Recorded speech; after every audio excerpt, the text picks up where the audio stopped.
నమస్తే, welcome to Telugu రాజ్యం. నేను మీ వెంకట గణవరపు. ప్రస్తుతం స్టూడియోలో ఉన్నారు వైసీపీ అధికార ప్రతినిధి కార్మూరి వెంకటరెడ్డి గారు.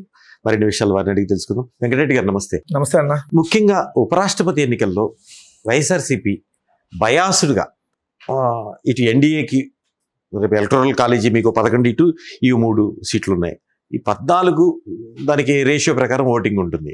ఎన్డీఏకి ఇస్తానని ప్రకటించడం, ఒక పక్క మిమ్మల్ని కాంగ్రెస్ పార్టీ ఈ విషయంలో ఓట్లు అభ్యర్థించినప్పటికీ అభ్యర్థి గురించి ప్రశంసలు జరుపుతూనే ఇటు ఎన్డీఏకి మేము మాట ఇచ్చాము, ఎన్డీఏకి వేస్తాం తేల్చి చెప్పడం వెనక ఏంటి కారణం? ఒక పక్క కూటమిలో మీ ప్రత్యర్థి ఉన్నారు. ఇక్కడ మేము ముందు నుంచి ఒక స్టాండ్లో ఉన్నాం.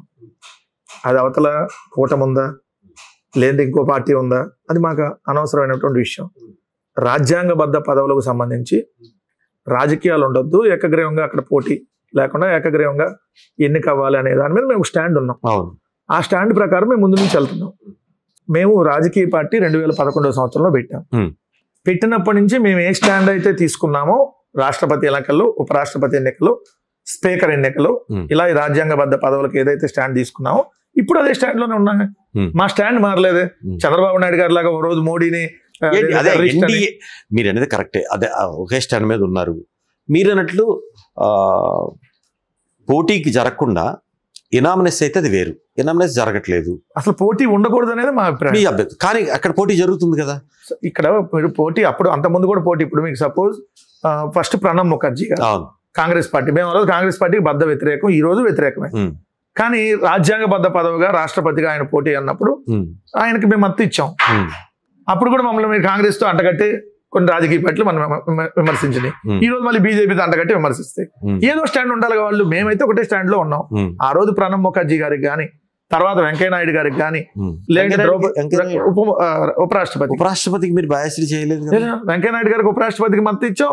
ఏదైతే ద్రౌపది ముర్ము గారికి రాష్ట్రపతిగా మేము. కాకపోతే ఈ వెంకయ్యనాయుడు ఉపరాష్ట్రపతి మీరు మద్దతు ఇచ్చారు, కానీ పార్టీ తరఫున ఆయన అధ్యక్ష పదవికి మాత్రం అపోజ్ చేశారు కదా. ఏ అధ్యక్ష పదవికి? వెంకయ్యనాయుడు అధ్యక్ష పదవి ఇస్తే కనుక ఇది రాష్ట్రపతిగా మేము ఎవరండి అబ్జెక్ట్ చేయడానికి? మా పార్టీ ఏమన్నా ఆఫ్ ద రికార్డ్ సార్. ఇప్పుడు మా మీద విమర్శలు చేయడానికి ప్రతిదాన్ని ఏదో వాడుకుంటారు. అదొకటి ఎన్వి రమణ గారి విషయంలో సుప్రీంకోర్టు దాని మీద కూడా నేను అనేది ఎన్వి రమణ గారి మీద లేఖ రాశాం కదా ఆల్రెడీ. దాంట్లో ఉంది, మాకు జరిగిందే ఫ్యాక్టే. దాంట్లో దాచుకునేది ఏం కాదు కదా. మేమేమో బయటకేమో ఓ అని లోపలికి వెళ్ళి కాదు, ఆ టైప్ మాది కాదు కదా. బయట అయినా ఓ అంటావు, ఈ లోపలైనా అదే అంటావు. బయట బాగానే మాట్లాడితే లోపల అదే మాట్లాడుతుందా, బయట ఒకటి లోపల ఒకటి మాట్లాడటం లేదు. అదే మీకు చెప్పాను. అందుకనే మేము స్టాండ్లోనే ఉన్నాం, ఒకటే స్టాండ్లో మేము ఉన్నాం. మా విధానం ఒకటే. కానీ ఇప్పుడు ప్రభుత్వంలో ఉన్న టీడీపీ ప్రతిపక్షంలో ఉన్నప్పుడు కానీ, గతంలో ప్రభుత్వంలో ఉన్నప్పుడు కానీ ఎప్పుడైనా సిబిఐ ఈడీ కేసుల్ని తప్పించుకోవటానికే ఇటు బీజేపీతో దోస్తీ చేస్తోంది వైసీపీకి భయం ఉంది. అందుకనే ఆ కేంద్ర పెద్దల దగ్గర బయాస్డ్గా ఉన్నారు, వాళ్ళకి అనుకూలంగా ఉన్నారనేది వాళ్ళు చేస్తున్న ఆరోపణలు. దాని మీద మీరు చంద్రబాబు నాయుడు గారు ఆ మాట అంటే నిజంగా కొద్దిగా సిగ్గు సర్వే ఉంటే రాజీనామా చేయాలి. ఇప్పుడు ఎన్డీఏ నుంచి ఎన్డీఏని తప్పుకోవాలి.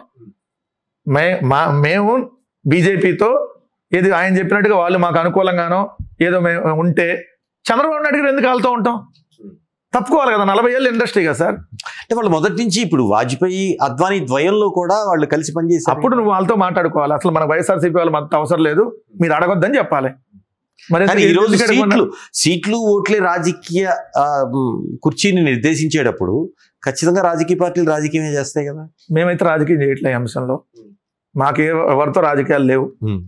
మాకు నరేంద్ర మోడీ గారు ప్రధానమంత్రిగా ఉన్నప్పుడు, జగన్మోహన్ రెడ్డి గారు ఇక్కడ ముఖ్యమంత్రిగా ఉన్నప్పుడు విశాఖపట్నంలో దాదాపు 5-6 లక్షల మంది సభలో ఆయన డైరెక్ట్గా మీతో మా ఎటువంటి ప్రయోజనాలు, వ్యక్తిగత ప్రయోజనాలు ఏం లేవు, మా రాష్ట్రానికి ప్రత్యేక హోదా కావాలి, విశాఖపట్నం స్టీల్ ప్లాంట్ ప్రైవేటీకరణ చేయొద్దు, వీటన్నిటిని మేము బహిరంగంగానే అడిగాం. మాకెవరితో ఏంటి అంతర్గతంగా మాకేం లేవు. ఏదున్నా బహిరంగంగానే మాట్లాడతాం. మేము కేసుల గురించి భయపడతామని ఎవడన్నంటే అంతకంటే పిచ్చితనం ఎదుతాను ఇంకోటి లేదు. మొన్న కూడా జగన్మోహన్ రెడ్డి గారు మీడియా వాళ్ళు అడిగితే తాడేపల్లిలో ఉన్నప్పుడు వచ్చి అరెస్ట్ చేసుకోమని చెప్పాడు కదా. ఇప్పుడు తాడేపల్లిలోనే ఉన్నా కదా, అరెస్ట్ చేసుకోండి అని చెప్పాడు కదా. సో మేమేం ఆ కేసుల గురించి వాటి గురించి భయపడాల్సినటువంటి పని లేదు. వాళ్ళు పెట్టిన తప్పుడు కేసులు అని తెలుసు కాబట్టి ఇప్పటికీ అవన్నీ ఇంకా వాళ్ళు సాగ తీసుకుంటా ఉన్నారు ఇన్ని సంవత్సరాలైనా. సో మేము రాష్ట్రపతి, ఉపరాష్ట్రపతి, స్పీకర్ ఎన్నికల్లో మీరు స్పీకర్ మా కోడెల శివప్రసాద్ గారిని మేము వ్యతిరేకించాలి లెక్క ప్రకారం. కానీ కోడెల శివప్రసాద్ గారిని మేము వాళ్ళు మద్దతు తెలిపిన వాళ్ళు పెడుతున్నాం అని చెప్పినప్పుడు ఎస్ ఆ పదవికి సంబంధించిన దాంట్లో రాజకీయాలు వద్దు. అయితే అక్కడ ఇంకో రాజకీయం చాణక్యత అనుకోవచ్చు కదా, మీకు సంఖ్యాబలం తక్కువ, పోటీ పెట్టలేదు, కానీ పోటీ పెట్టినా గెలవరు అని తెలిసినప్పుడు అని మేము బాయ్కాట్ చేయాలి కదా, మరి చేయలేదు కదా, చేయలేదు, మేము బాయ్కాట్ చేయలేదు కదా ఆ రోజు కూడా. చాణక్యత అనుకోవాలా? ఒక పార్టీకి ఒక స్టాండ్, మేము పొద్దున పూట ఒక స్టాండ్, సాయంత్రం పూట ఒక స్టాండ్లో ఏమి ఉండవు. చంద్రబాబు నాయుడు గారు అంటే పొద్దున్నే నరేంద్ర మోడీ గారిని నువ్వు టెర్రరిస్ట్ అంటావు, తెల్లారిదాకా నరేంద్ర మోడీ అంత గొప్పవాడు లేడు అంటాడు. పొద్దున పూట ఏమో సోనియా గాంధీ గారిని ఎట్టలే దెయ్యం అంటాడు, సాయంత్రం వెళ్ళి చీకట్లో చిదంబరం కాళ్ళు పట్టుకుంటాడు.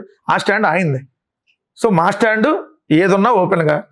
సో మొన్న కాంగ్రెస్ పార్టీ వాళ్ళు ఫోన్ చేసినప్పుడు కూడా జగన్మోహన్ రెడ్డి గారు అదే చెప్పారు, లేదండి మేము ఆల్రెడీ స్టాండ్ తీసుకొని ఉన్నాం, అవతల ఆల్రెడీ చెప్పారు, మీరంటే కూడా మాకు గౌరవం ఉంది, సో మీరు చేసినటువంటి సేవలు కూడా మరవలేమని ఓపెన్గా అని చెప్పాం. మాకు ఉన్న జరిగింది ఏంటి, ఫ్యాక్ట్ ఏంటంటే మేము చెబుతున్నాం. దీన్ని కూడా మేము రాజకీయం లేదంటే మేమేదో అవసరాల కోసం, ఏం అవసరాలండి, ఏం అవసరం ఉంటుంది మాకు వాళ్ళతో?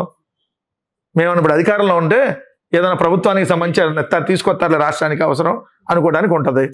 ఈరోజు అధికారంలో ఉంది వాళ్ళు. సో చంద్రబాబు నాయుడు గారు పొద్దున పూట నేలకతో ఒక మాట్లాడి, రాత్రిపూట ఇంకో నేలకు లోపల పెట్టుకొని ఇంకోటి మాట్లాడాలంటే మేము మాట్లాడాలంటే మాకు కుదరదు. మేము ఒకటే స్టాండ్లో ఉన్నాం.